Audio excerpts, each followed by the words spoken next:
अस्सलाम वालेकुम, मेरा नाम डॉक्टर शफीक चीमा है। मैं diplomat American board of internal medicine और नेफ्रोलॉजी हूँ। मजीद वीडियोस और अपडेट्स के लिए हमारा यूट्यूब चैनल सब्सक्राइब, लाइक और शेयर करें। आज मैं आपको एक ऐसी दवाई के बारे में बताने जा रहा हूँ जो यूरिन में प्रोटीन कम करती है, जो पेशाब में प्रोटीन कम करती है। अगर आपको 2-3-4 ग्राम प्रोटीन आ रही तो उसको और कम करेगी। तो जब पेशाब से प्रोटीन लीक होनी, फिल्टर होनी कम हो जाती है, बंद हो जाती है, तो गुर्दों में भी बेहतरी आती है। गुर्दे ख़राब होने की रफ्तार कम हो जाती है, प्रोग्रेशन कम हो जाती है, क्रिएटिनिन स्टेबल हो जाती है और गुर्दे आपके लंबा अरसा चलते हैं। हो सकता है आपको डायलिसिस की ज़रूरत देर से पड़े या ना पड़े। तो ऐसी बहुत सारी दवाइयाँ पहले भी मार्केट में अवेलेबल थीं और हैं, जिनमें से बड़ी बड़ी दवाइयाँ मैंने इन पर कई दफ़ा वीडियो बनाई हैं कि जैसे लोसार्टन, वेलसार्टन, एनालाप्रिल जैसी दवाइयाँ। फिर उसके बाद कुछ शुगर की दवाइयाँ आ गई, SGLT2 रिसेप्टर इनहिबिटर, डेपाग्लिफ्लोजिन, एम्पाग्लिफ्लोजिन। ये सारी दवाइयाँ बहुत अच्छी हैं और ये सारी पेशाब में प्रोटीन को कम करती हैं। जब पेशाब में प्रोटीन कम होती है तो गुर्दे की बीमारी कम हो जाती है। आपने सिर्फ इस तरह से इसको सोचना है कि पेशाब में नॉर्मल लोगों में 200 मिलीग्राम तक 24 घंटे में प्रोटीन आती है। ये जितनी ज़्यादा होगी पेशाब में आएगी उतना ही डैमेज ज़्यादा होगा। इसका ये दो मतलब है इसके, अगर पेशाब में ज़्यादा प्रोटीन आ रही, एक तो आ ही इस वजह से रही है कि गुर्दे ज़्यादा डैमेज्ड हैं और दूसरा जितनी ज़्यादा आती रहेगी गुर्दों के डैमेज होने की रफ्तार भी बढ़ती रहेगी।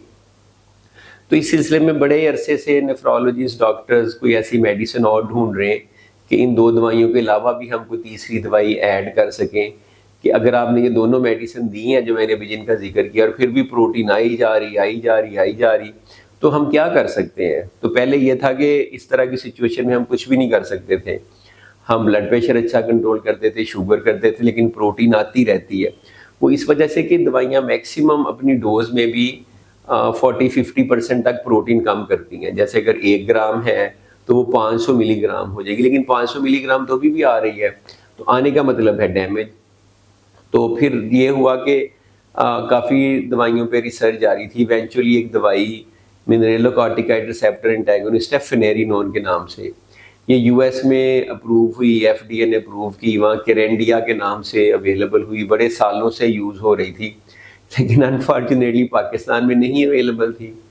तो पिछले साल में पाकिस्तान में ये अवेलेबल हो चुकी है और ये हर उस मरीज़ में जिसको गुर्दों की दायमी बीमारी शुगर की वजह से है या ग्लोमेरुलर डिजीज़ की वजह से है, स्पेशली शुगर की वजह से, और जिसमें प्रोटीन बहुत ज़्यादा आ रही है, उसमें इस्तेमाल की जा सकती है।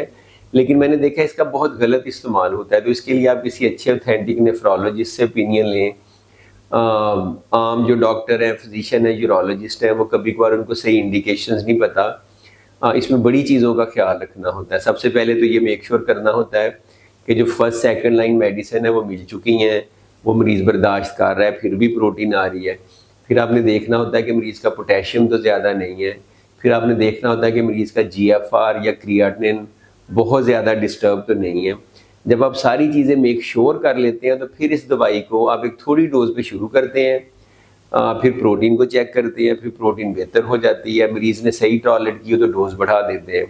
यहाँ पे क्या करते हैं, फर्स्ट सेकंड लाइन ड्रग देते नहीं है, डायरेक्ट हाई डोज में ये शुरू करते हैं और उससे प्रोटीन तो थोड़ी कम हो जाएगी, लेकिन जिन दवाइयों का इससे भी ज़्यादा बेनिफिट है प्रोटीन में, किडनी में, हार्ट में, वो इस्तेमाल नहीं हुई होती।